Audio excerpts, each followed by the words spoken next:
Oke, kita akan balik lagi ke Borong Bitcoin ya, episode ke-31.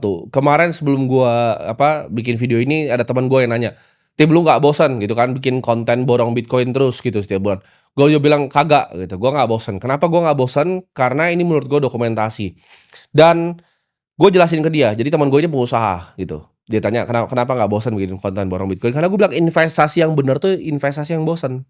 Makin membosankan sesuatu investasi, makin mantap untuk gua ya. Paul Samuelson pernah bilang bahwa investor yang jago nih ya, ketika dia berinvestasi, dia akan lihat seperti ngeliatin tembok cat jadi kering, gitu. Jadi kalau lu jadi seorang investor ada dak-dikduknya, lu ada adrenalin, lu berarti orang bego. Berarti pasti lu rugi di market. Gua tuh kalau investasi ya, gua kasih taunya sama nih, kayak gua nungguin cat tuh kering gitu, gua liatin gitu. Gua beli perusahaannya, gua beli gitu kan asetnya. Gue nggak dapat adrenalinnya gitu dari investasi. Investasi yang benar itu simpel ya, pelan, pasti, konsisten, dan bisa disiplin. Itu investasi yang benar. Nggak perlu banyak gaya ya, pakai ilmu Fafifu itu nggak perlu ya. Simple aja, simplicity is key. Warren Buffett pernah bilang ya, annual letter-nya 2013. Dia harap kalau bisnisnya itu sebenarnya konsolidasi lebih simpel, dia akan dapat uang yang lebih banyak. Kalau lu adalah orang-orang yang punya otak dan lu ngikutin borong Bitcoin dari episode pertama, lu pasti udah senyum lebar. Kenapa? Karena lu sampai sekarang lu masih cuan besar, ya, masih cuan lebar. Borong Bitcoin ini tes IQ ya, makin lama lu ngikutin lu makin menyesal. Makin panjang episodenya, yang skeptis ini makin kelihatan tambah bego nanti. Gue juga kadang dengar tuh di luar ketika Bitcoin turun ada yang bilang, "Oh, Timothy ini pasti sedang susah banget." Enggak, gue dari 16.000 boy beli Bitcoin. Average gue jauh banget borong Bitcoinnya aja masih untung. Ini kan gue average sampai atas nih. Ini buat demonstrasi ke orang-orang tolol begitu, bukan berarti asetnya turun dari 100.000 ke 85.000. Gue jadi orang susah, enggak. Gue yakin ya kalau lu masih tipe-tipe manusia yang mau jackpot gitu kan, mau cari, kapan nih bisa 100x lagi, lu pasti sekarang masih merah dan masih nyangkut, ya kan? Sedangkan kalau lu dengerin yang gua, lu dengerin Borong Bitcoin, hidup lu udah mantap sekarang. Gua nggak pernah ya ikutin aliran ini di-buy, di-sell, di-buy, di-sell, di-buy, di-sell, enggak.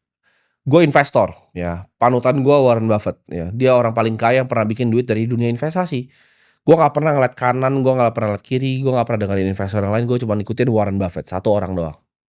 Gue nggak peduli ya pasar mau tutup sampai 10 tahun ke depan gitu, investasi gue ini investasi yang solid semua, perusahaan-perusahaan bagus, aset-aset yang bagus. Mau 10 tahun pasar tutup, gue peduli setan.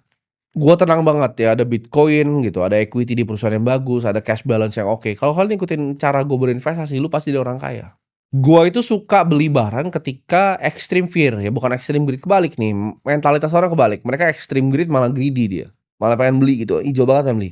Gua tuh justru paling pengen sukanya belanja tuh kalau merah gitu. Ibarat tuh masuk pasar nih, diskon, beli gitu, ya. Kayak beli kaos kaki kata Warren Buffett, "Masa kaos kaki Natal nih diskon kaos kaki lu nggak mau beli?" Gitu. Nah, gua paling suka zona-zona kayak gini, karena ketika kita lihat nih yang udah 11 tahun di market sama yang baru 1 2 tahun ya, trader-trader satu cycle goblok ini pasti udah jadi miskin semua sekarang. Duitnya udah hilang semua, gitu.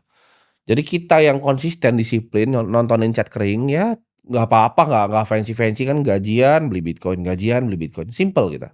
Banyak juga yang tanya ya, portofolio borong Bitcoin ini kapan dijualnya ya? Jawabannya lu belum bener-bener ngerti nih apa yang gua kerjain di sini. Kalau tanya kapan jualnya lu belum bener-bener ngerti. Gua mau demonstrasi, kenapa gua bikin borong Bitcoin ini kan? Ada yang tanya, apakah ini cuma untuk dokumentasi? Enggak. Gua mau buktiin bahwa semua fund manager ya, mau di Indonesia, dimanapun itu, inferior dibanding ini, ya. Lu bisa cek reksadana saham manapun yang menang dari borong Bitcoin gua, tidak ada, ya.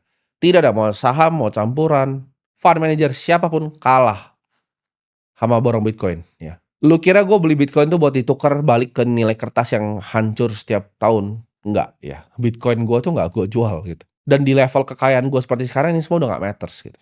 Bitcoin tuh lu anggap punya tanah di Menteng gitu kan. Lu beli tanah di Menteng tahun 90-an, terus sekarang lu mau jual untuk dapat cash. Lu yang idiot gitu.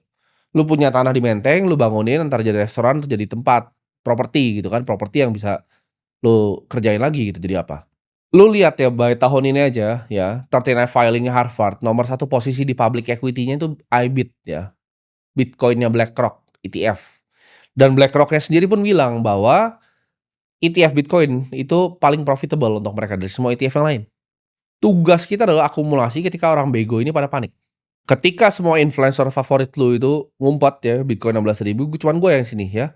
Dan ini cuman gua yang pernah bikin kayak begini terbuka gitu kan, selama bertahun-tahun ya. Kalau terbuka untuk 1 minggu mah adek gua juga bisa buy sell itu kan cuman coin flip ya. Cuman lu kayak koin nih lu toss gini. Gua yakin influencer favorit lu panggil ke sini nih, duduk sebelah gua, sama gua taruh monyet sini, kasih koin, habis itu dia suruh long short, dia suruh long short. Mungkin monyet gua bisa menang gitu. Cuman investor yang sejati itu bukan seperti itu, ya. Investor yang sejati itu dia yang bisa lihat jangka panjang, long term thinking. Tahun 2026 ini permainan akan berbeda, volatilitas akan bertambah ya, pasar akan lebih mature ya, market lebih mature. Kenapa? Karena banyak institusi yang masuk ya, dan kita akan lihat aja perkembangannya tanpa lama-lama langsung kita borong Bitcoin-nya. Biasa ya, banyak yang tanya, "Bang, beli Bitcoin di mana?" Lu download di Play Store atau App Store lu, namanya Vlog ya. Ini aplikasi gua sendiri ya, ini gua yang bikin, partner gua Yudo, dulu mantan CEO-nya Toko Kripto. Jadi ini platform gue bikin untuk mempermudah kalian. Kalau tanya beli Bitcoin di mana, beli di Vlog. Ketika lu udah beli di sini, nanti kalau untuk portofolio lu yang bener kan contoh punya gua. Ketika yang beneran ya, lu bisa taruh duitnya di cold wallet gitu. Jadi gua walaupun sebagai pemilik exchange, gua itu netral orangnya ya. Gua nggak maksa lu untuk pakai ini, lu terserah, lu pakai lain juga terserah gitu ya. Jadi kita akan beli ya Bitcoin di sini. Oke, kita akan beli 100 juta, masukin lagi. Konfirmasi. Nah, udah. Kita udah berhasil nih pembeliannya. Dan sekarang kita punya Bitcoin ya, 3,51 Bitcoin dengan harga 5 miliar rupiah. Masih cuan lebar ya. Modal 3,1 miliar masih cuan ya. Nanti ketika ini dia naik lagi, kita akan lihat sampai 2026, 2027 ya. Kita lihat seberapa jauh ya gua mengalahkan semua fund manager di Indonesia. Jadi itu aja ya untuk borong Bitcoin kali ini. Sampai jumpa di episode nanti 32.